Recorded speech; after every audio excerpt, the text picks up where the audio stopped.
Heritage pest 2024ను Visakhapatnam జిల్లా ఆనందపురం మండలం గంభీరంలో ఘనంగా నిర్వహించారు. హరే కృష్ణ మూవ్మెంట్ అధ్యక్షులు భక్తదాస్ ఆధ్వర్యంలో నిర్వహించిన వేడుకలకు ముఖ్య అతిథిగా విశాఖ పార్లమెంట్ సభ్యులు శ్రీ భరత్ ముతకమలి పాల్గొని ప్రసంగించారు.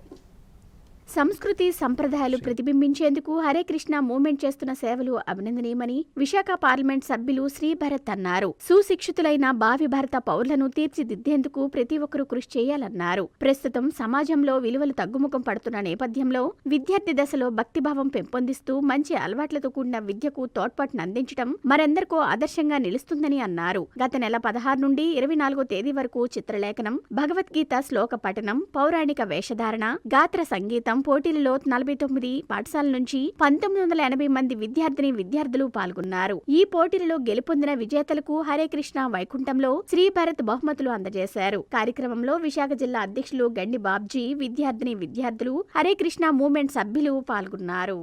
వాళ్ళు చేసే వర్క్ ఇవాళ ప్రత్యేకంగా గవర్నమెంట్ తీసుకున్న స్కీమ్ అన్న క్యాంటీన్ లో కూడా వాళ్ళే మెయిన్ పార్ట్నర్, మెయిన్ ఇంజిన్ వెనకాల నుంచి డ్రైవ్ చేసేవాళ్ళు. సో వెరీ థ్యాంక్ఫుల్ టు మా కోరిక ఏంటంటే ఇది ఇంకా పెరగాలని. ఈ 2 కిచెన్స్ లో కూడా 40,000 చేస్తున్నారు. అది ఇంకా పెంచి అన్న క్యాంటీన్సే కాకుండా వీళ్ళు మిగతా చోట్ల కూడా ఎక్కడెక్కడ ప్రొవైడ్ చేస్తున్నారు. అది ఇంకా పెరగాలి. మా తరఫు నుంచి కూడా ఎట్లాంటి సపోర్ట్ ఇవ్వాలి.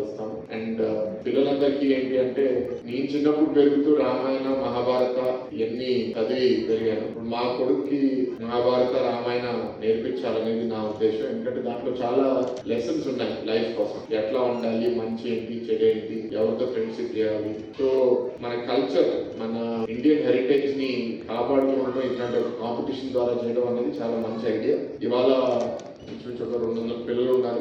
భవిష్యత్తులో ఇంకా ఎక్కువ మందిని మనం ఈ హెరిటేజ్ ఫెస్ట్ లో పార్టిసిపేట్ చేయించి ఈ మూవ్మెంట్ కూడా బాగా డెవలప్ చేద్దామండి. సమాజంలో ఈ వెస్టర్నైజేషన్, ఫోన్స్ వచ్చేసిన తర్వాత చాలా పిల్లలు మన కల్చర్ మర్చిపోతున్నారు.